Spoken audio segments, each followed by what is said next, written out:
Hello all, అందరికీ నమస్కారం. Welcome back to our channel Lakshmi's library. నేను మీ లక్ష్మి. మన ఛానల్లో ఎద్దనపూడి సులోచనారాయణ గారు రాసిన పార్థు నవల చదివి వినిపిస్తున్నాను కదండి. ఈరోజు మనం 6వ భాగంలో ఉన్నాము. కథ ఇలా ముందుకు సాగుతుంది. గాలి ప్రచండ వేగంతో వస్తున్న వానధారలా వచ్చి పార్థు మీద పడ్డాయి. ఉరుములు చప్పుడు కాస్త తగ్గింది. అమ్మ లోపల నిద్రపోయిందేమో. పార్థు చేతిలో ఉన్న దుప్పట్లు నెత్తిమీద పెట్టుకొని సందులోకి ఉన్న పడక గది వైపు పరిగెత్తాడు. పార్థు కాళ్ళెత్తి కిటికీ వైపు చువ్వలు పట్టుకుని లోపలకు చూస్తూ అమ్మా అని పిలిచాడు. లోపల మూలగా పెట్టి ఉన్న కోడిగుడ్డు చిమ్ని గాలికి ఏ క్షణంలో ఆరిపోతానా అన్నట్లు రెపరెపలాడుతుంది. మంచం మీద పడుకొని ఉన్న తల్లిని చూడగానే పార్థు కళ్ళు పెద్దవయ్యాయి. లక్ష్మి ఒంటరిగా లేదు. రాంబాబు కూడా పడుకొని ఉన్నాడు. లక్ష్మి అతన్ని హత్తుకొని పడుకుంది. రాంబాబు చేయి లక్ష్మి నడుము చుట్టూ పెనవేసి ఉంది. ఇద్దరు గాఢ నిద్రలో ఉన్నారు. దీపం రెపరెపలాడుతుంది. గదిలో మంచం మీద కనిపించిన ఈ దృశ్యం చూడగానే పార్థు మనసు కూడా రెపరెపలాడుతుంది. తల్లిని ఆ స్థితిలో చూసిన పార్థు ఇక పిలవలేకపోయాడు. గదిలో దీపం మారిపోయింది. పార్థు కళ్ళ ముందు అంతా చిమ్మ చీకటి అలుముకుంది. బయట ఎడతెరిపి లేని వాన పడుతుంది. పార్థు మెల్లిగా ఆ కిటికీ చువ్వలు వదిలేశాడు. వానకి అతని తల బట్టలు తడిసిపోయాయి. పార్థుకి ఆ స్పృహే లేనట్లుగా ఉంది. కాళ్ళీడ్చుకుంటున్నట్లుగా పెరటి వైపు తిరిగొచ్చాడు. మాటి మాటికి వాళ్ళు కలిసి పడుకున్న దృశ్యమే కళ్ళ ముందు నుంచి కదలకుండా నిలుస్తోంది. పార్థుకి ఎందుకో కోపం వస్తుంది, ఏడుపు వస్తుంది.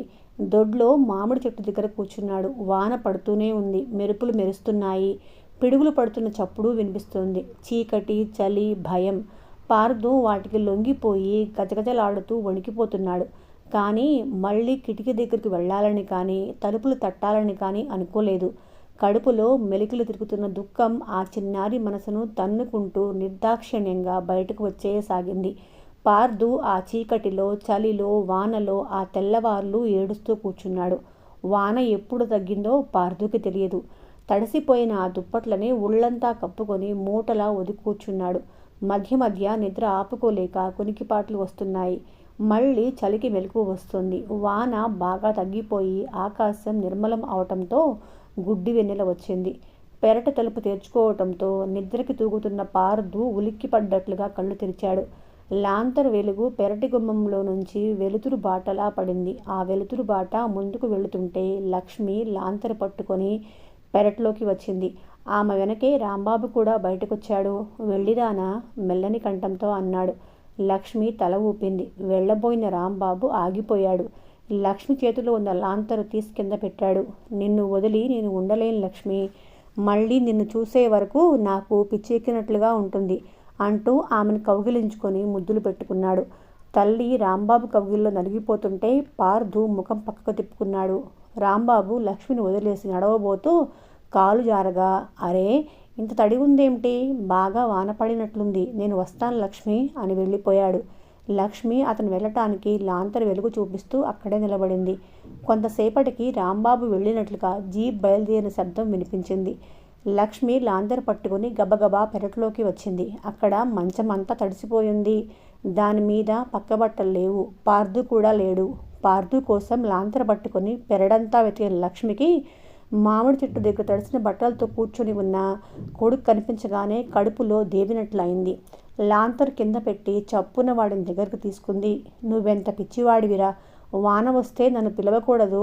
పార్థు తల్లి వైపే చూస్తున్నాడు. లోపలికి రా, బట్టలు మారుస్తాను చేయి పట్టి లేవదీసింది. పార్థు తల్లిని తిరస్కరించే ఓపిక కూడా లేనట్లున్నాడు.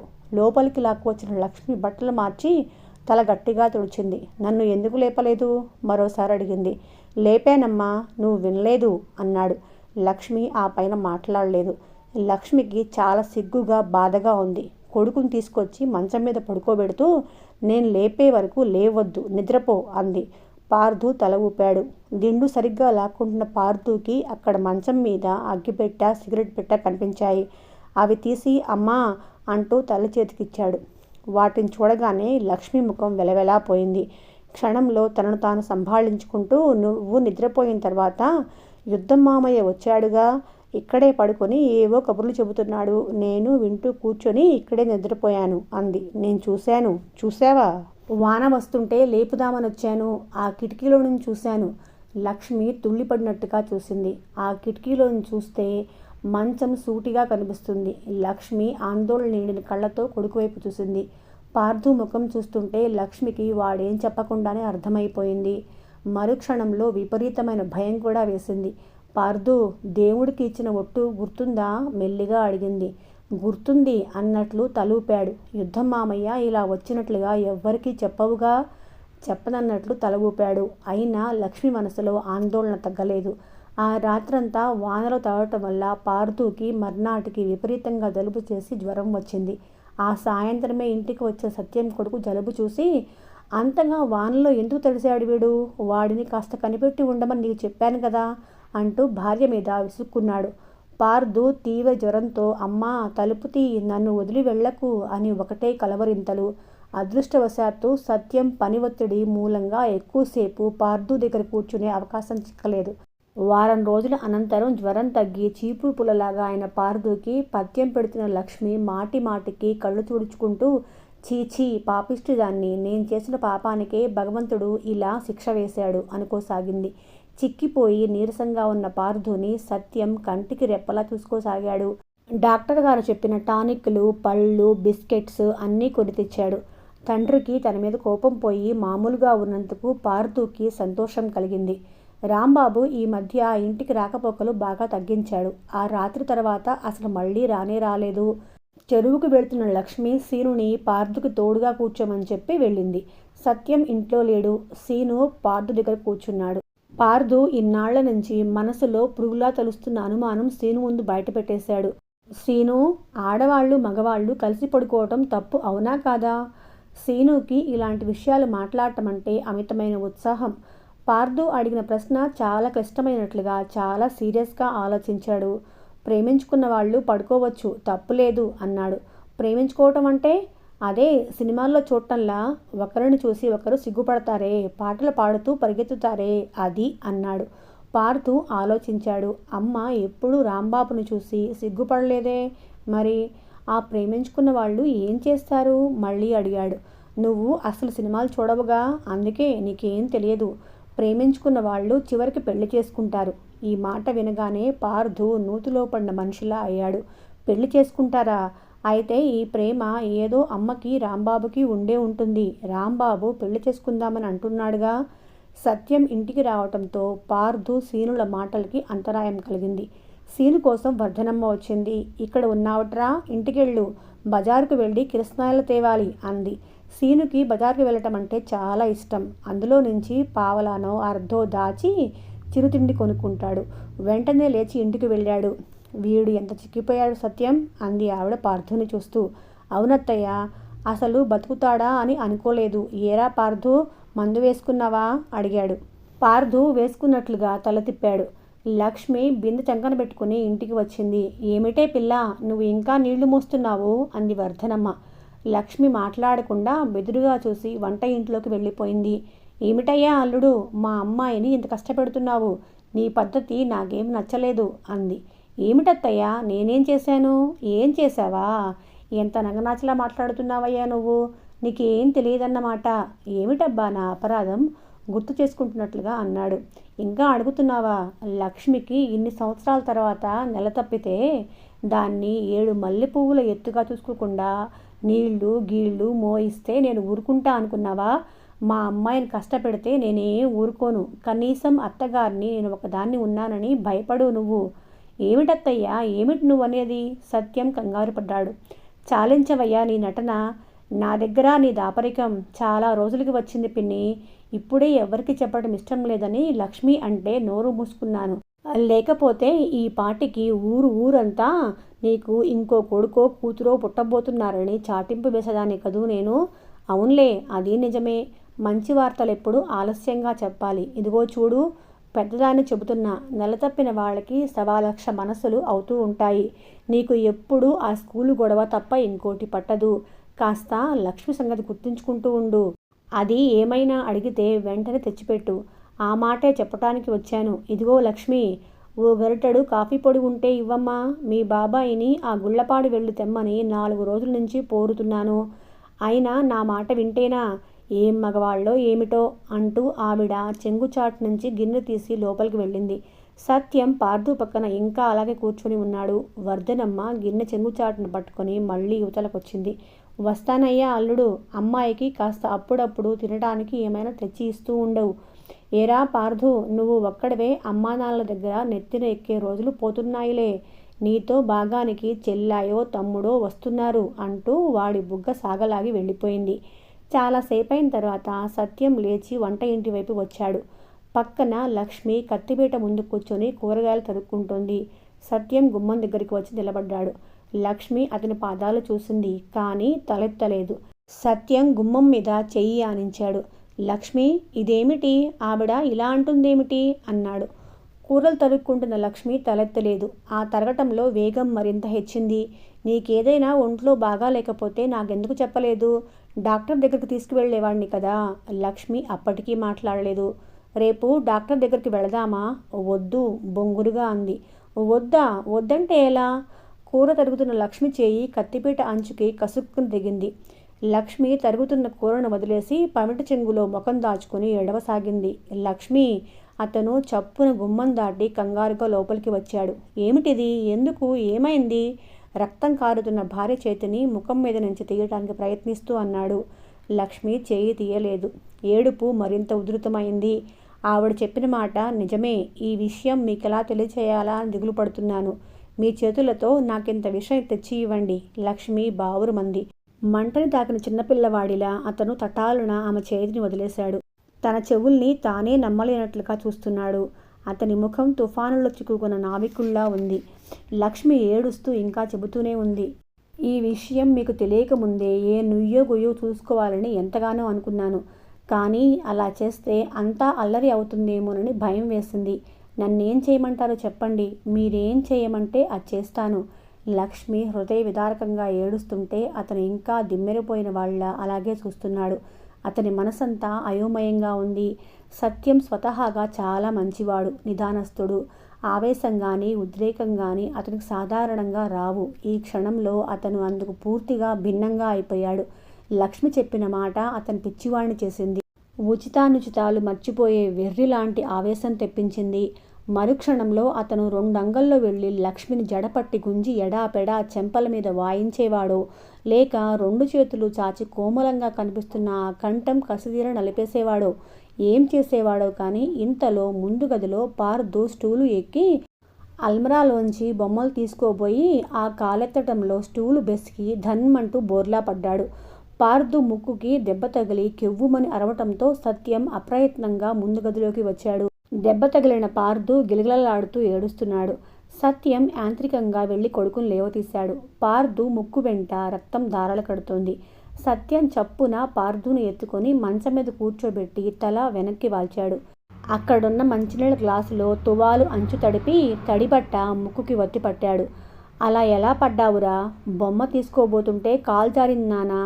కదలకుండా కాసేపు పడుకో. పార్థు తండ్రి చెప్పినట్టే చేశాడు. తనకి ఇంత ప్రమాదం జరిగినా తల్లి లోపల నుంచి రాకపోవటం పార్థుకి ఆశ్చర్యం వేసింది.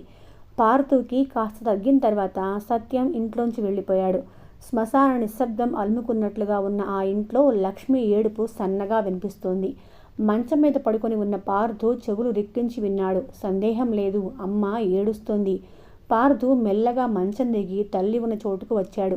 లక్ష్మి గోడకు ఆనుకొని కూర్చొని మోకాళ్ల మీద తలదించుకొని ఏడుస్తుంది. పార్థు మెల్లగా బెదురుగా చూస్తూ తల్లి దగ్గరికి వచ్చి భుజం మీద చెయ్యి ఆనించాడు. అమ్మా! లక్ష్మి తలెత్తలేదు. ఇంకా ఏడుస్తూనే ఉంది. అమ్మా! భుజం పట్టి కుదుపుతూ పిలిచాడు. లక్ష్మి ఎర్రబడి వాచి ఉన్న కళ్ళతో తలెత్తి చూసింది. పార్థు బిక్కముఖంతో చూస్తున్నాడు. లక్ష్మి హఠాత్తుగా కొడుకుని దగ్గరకు తీసుకుంది. గాఢంగా కౌగిలించుకుంది. ఏడుపు మరింత ముమ్మరంగా వచ్చేసింది. పార్థు కూడా కళ్ళ నిండా నీళ్లు తిరిగాయి. ఎప్పుడూ నవ్వుతూ ఉండే అమ్మ ఎందుకు ఇలా ఏడుస్తుందో అర్థం కాలేదు. ఎందుకమ్మా ఏడుస్తున్నావు? పార్థు! లక్ష్మి వాడి చిన్నారి గుండెలకి తల ఆనించి బావురుమంది. ఏంటమ్మా? లక్ష్మి వాడి బుగ్గలు నిమిరింది. భుజాల మీద చేతులు వేసి రాసింది. పార్థు, నేను ఊరు వెళుతున్నాను. నువ్వు నాన్న దగ్గర జాగ్రత్తగా ఉంటావా? ఏ ఊరమ్మా? ఎందుకు? గుళ్ళపాడు. నా ఒంట్లో బాగాలేదు. డాక్టర్కి చూపించుకోవాలి. నేను హాస్పిటల్లో ఉండాలి. నువ్వు ఇంటి దగ్గర జాగ్రత్తగా ఉంటావా? ఉంటా అన్నట్లు తల ఊపాడు. నాన్నని విసిగించరన్నట్లు చూశాడు. దేనికి ఏడవకూడదు? ఏడవనమ్మా. మళ్ళీ నువ్వు ఎప్పుడు వస్తావు? త్వరగా వచ్చేస్తాను. పార్థు తల్లి భుజం మీద చెయ్యి వేశాడు. అమ్మా, నాకు చెల్లాయో తమ్ముడో పుడతారంట కదా, అమ్మమ్మ చెప్పింది ఆరాగా అడిగాడు. లక్ష్మి తల ఊపింది. కానీ చూపులు నేల మీదకి వాలాయి. పాప ఎలా ఉంటుందమ్మా? ఎర్రగానా నల్లగానా? నీలాగే ఎర్రగా ఉంటుంది. తల్లి ఏడుపు మాని మామూలుగా మాట్లాడటంతో పార్థుకి ఉత్సాహం వచ్చింది. ఎంచక్కా నేను పాపాయిని ఎత్తుకుంటాను, ఆడిస్తాను, నా బొమ్మలన్నీ ఇస్తాను. ఎప్పుడు పుడుతుందమ్మా పాపాయి మనకి? తొందరగా పుట్టించమ్మా. నువ్వు వెళ్ళి చదువుకో. లక్ష్మి పార్థుని అక్కడి నుంచి పంపేసింది. లక్ష్మి వంట ఇంట్లో అలాగే కూర్చుని ఉంది. ఎన్ని యుగాల నుంచో సత్యం కోసం వేచి చూస్తున్నట్లుగా భారంగా చూస్తుంది. అర్ధరాత్రి దాటుతూ ఉండగా వీధి తలుపు చప్పుడైంది. లక్ష్మి వెళ్ళి తలుపు తీసింది. సత్యం లోపలికి వచ్చాడు. అతను లక్ష్మి వైపు చూడలేదు, పన్నెత్తి పలకరించలేదు. సరాసరి తన గదిలోకి వెళ్ళిపోయాడు. లక్ష్మి వీధి తలుపులు మూసి తిరిగి అతని గదిలోకి వచ్చింది. నేను రేపు ఇక్కడి నుంచి వెళ్ళిపోతాను, మెల్లని స్వరంతో అంది. ఆ మాటలు కట్టలు తెంచుకోబోతున్న దుఃఖంతో కంపిస్తున్నాయి. సత్యం మాట్లాడలేదు. బోర్లా తిరిగి మోచేతి వంపులో ముఖం దాచుకున్నాడు. లక్ష్మి మళ్ళీ మెల్లగా ఆగి అంది. నేను మీకు ద్రోహం చేశాను, కానీ ఉధృతంగా రాబోతున్న ఏడుపుని బిగబట్టుకోవటానికి పెదవులు బిగించి ఆగిపోయింది. సత్యం మంచం మీద నుంచి చివాలన లేచాడు. అతని ముఖంలో 100 శవాల్ని దహనం చేసిన వైరాగ్యం ఉంది. 10 సంవత్సరాలు పైనబడిన భారంతో కృంగిన మనిషిలా ఉన్నాడు.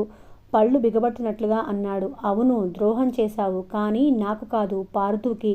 వాడు నీకు గుర్తు రాలేదంటే నిజంగా నువ్వంటే చెప్పలేనంత అసహ్యం వేస్తుంది. వెళ్ళు, నీ ఇష్టం వచ్చినట్లు ఊరేగు.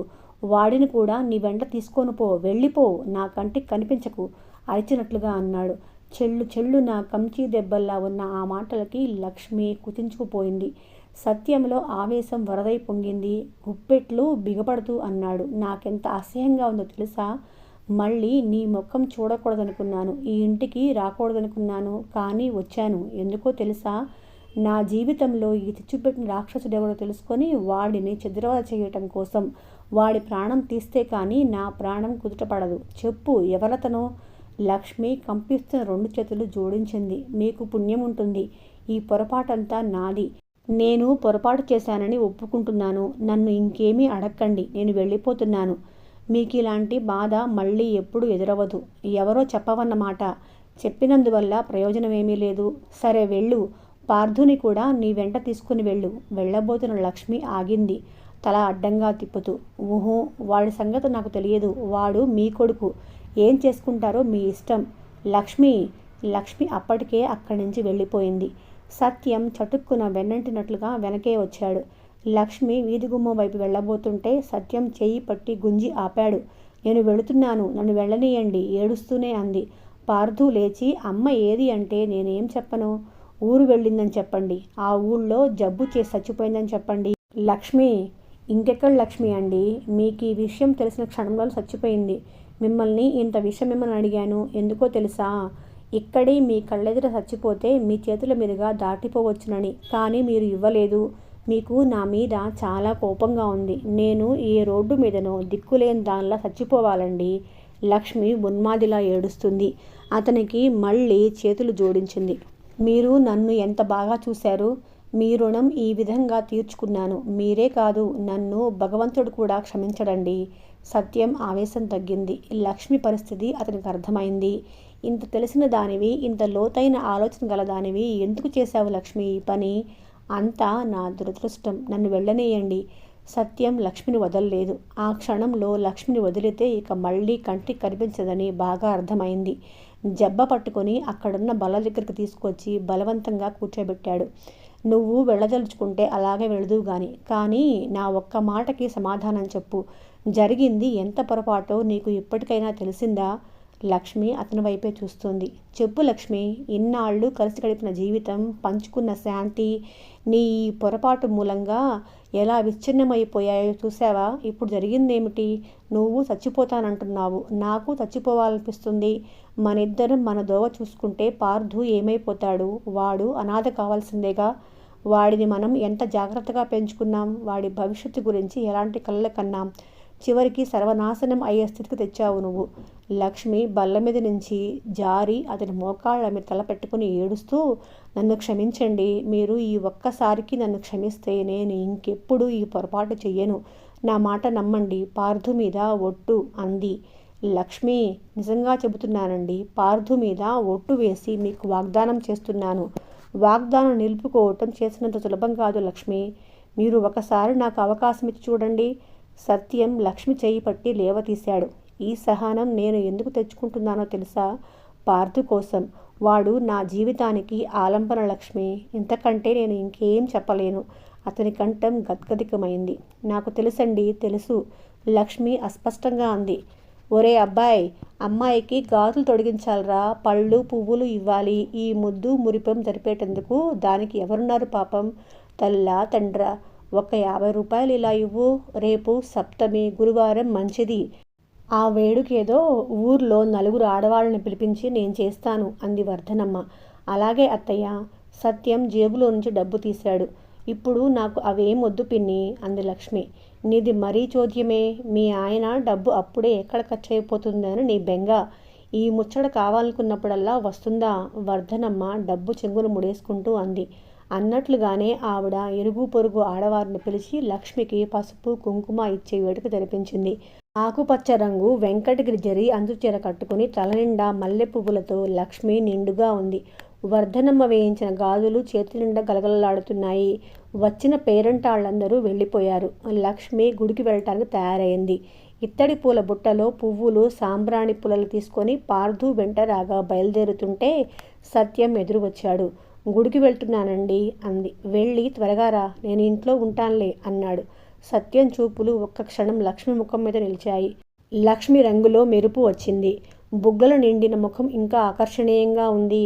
తన శరీరంలో నెలతప్పిన నిండుతనం ఎంతో ఆనందంగా ఉంది. ఇలా రా, దగ్గరకు పిలిచాడు. ఏమిటి? వచ్చింది ఏం లేదులో, వెళ్ళు. ఇంటికి రాగానే దిష్టి తీయించుకో అన్నాడు. లక్ష్మి, పార్థు గుడికి వచ్చారు.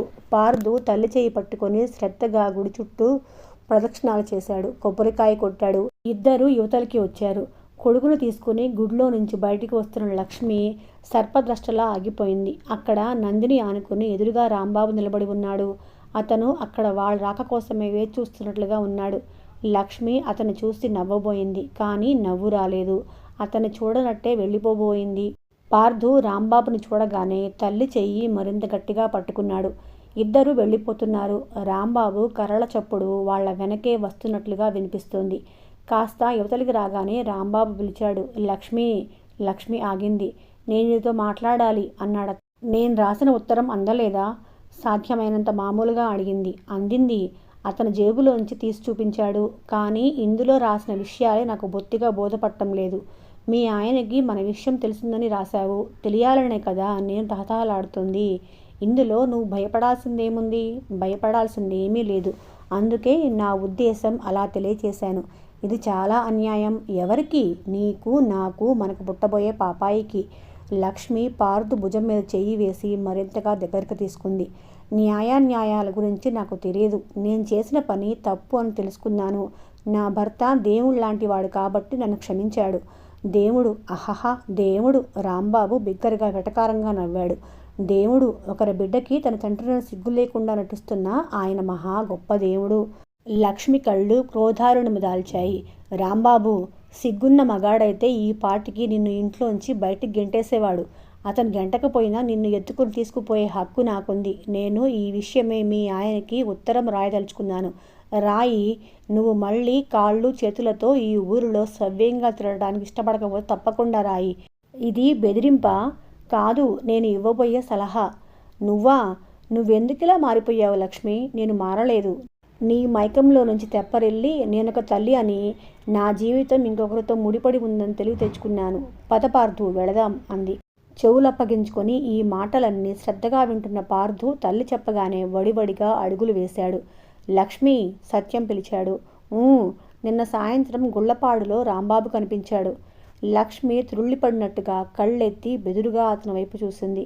సత్యం ఎటో చూస్తున్నాడు. అతని ముఖం ఆ క్షణంలో ఎంతో బాధని, అసహ్యాన్ని దిగమింగుకున్నట్లుగా, బలవంతంగా ఆ చేతుని భరుస్తున్నట్లుగా ఉంది. నువ్వు చెప్పనివి చెప్పలేనివి అన్నీ చెప్పాడు. లక్ష్మి తలదించుకుంది. సత్యం చూపులు కఠినంగా మారాయి. రాంబాబు నీకు అన్నవరస అవుతాడనే అబద్ధం నాతో ఎందుకు చెప్పావు? నేను చెప్పలేదు మెల్లని స్వరంతో అంది. నువ్వు చెప్పలేదు, అతను అలా రాశాడు. నన్ను ఈ ఊరిలో అందరినీ భ్రమలో పెట్టాడు. నువ్వు కాదనలేదు, నాకు నిజం చెప్పలేదు. చిచి, మనుష్యులు ఇంత నీచంగా ఎక్కడైనా ఉంటారా? అతను అక్కడున్న బల్ల మీద కూలపడ్డాడు. అంతేకాదు, అతను చాలా చాలా మాట్లాడాడు. నేను నేను ఇక్కడ బలవంతంగా నిన్ను అట్టిపెట్టడం లేదు. నువ్వు వెళ్ళిపో లక్ష్మి, పార్థుని తీసుకొని వెళ్ళిపో. అతను నిన్ను పెళ్లి చేసుకుంటాడంట. నేను నిన్నేం సుఖపెట్టగలను? నువ్వు వెళ్ళిపో. సత్యం లేచాడు. అతని ముఖం బాధతో కుంచుకుపోతుంది. నేను చేతగాని వాడిని, అసమర్థుడిని. అందుకే రాంబాబుని చంపకుండా ఊరుకున్నాను. ఇంకే మగాడు ఊరుకోడు లక్ష్మి, ఊరుకోడు. అతను బయటకు వెళ్ళిపోయి ఆగాడు. ఇదేదో నీ వయసు పొరపాటు వల్ల దురదృష్టవశాత్తు జరిగిందనుకున్నాను. కానీ నా ఊహ పొరపాటని రాంబాబు మాటల వల్ల తెలిసిపోయింది. నేనెంత వెర్రి వెంగళాయనో ఇప్పుడు తెలిసింది. ఇంకోసారి, ఆఖరిసారి నీకు మరీ మరీ చెబుతున్నాను. నువ్వు వెళ్ళిపోదలుచుకుంటే వెళ్ళిపో. నిన్నెవ్వరూ ఇక్కడ బలవంతంగా ఆపేవాళ్ళు లేరు. అతడు ఒక్క అడుగు వేసి మళ్ళీ ఆగాడు. నా గురించి కూడా నువ్వు ఆలోచించిన అవసరం లేదు. నా మార్గమేదో నేను చూసుకుంటాను. నువ్వు వెళ్ళిపో. నన్నింకా బాధ పెట్టకు. అతను ఇంట్లోంచి వెళ్ళిపోయాడు. లక్ష్మి కొయ్య బొమ్మల అలాగే నిలబడి ఉంది. అక్కడే ఉండి ఇదంతా వింటున్న పార్థు వచ్చి తల్లి చెయ్యి పట్టుకున్నాడు.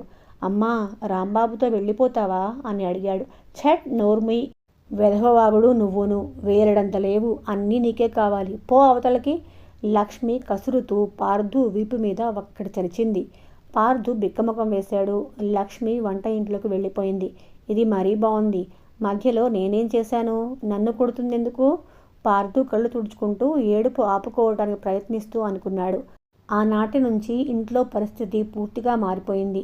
భార్యాభర్తలిద్దరి ముభావం అఘాతమైంది. లక్ష్మి ఇంటి పనులు మామూలుగానే చేస్తుంది, కానీ వాటి మీద ధ్యాస లేదు. పప్పులో ఉప్పుకు బదులు వేసిన కారమే మళ్ళీ వేసేది. అన్నం మాడిపోయిన వాసన వస్తే కానీ గిన్నె కిందకు దించేది కాదు. విడిచిన బట్టలు సబ్బు నురుగులో తడపడానికి బదులు పక్కనున్న కుడి తొట్టులో ముంచింది. ఎప్పుడు చూసినా పరధ్యాసగా వంట ఇంట్లో గోడకు చేరికలబడి గంటల తరబడి కూర్చుంటుంది. ఏదో ఆలోచిస్తూ ఉంటుంది. సత్యం పరిస్థితి కూడా ఇంచుమించు అలాగే ఉంది.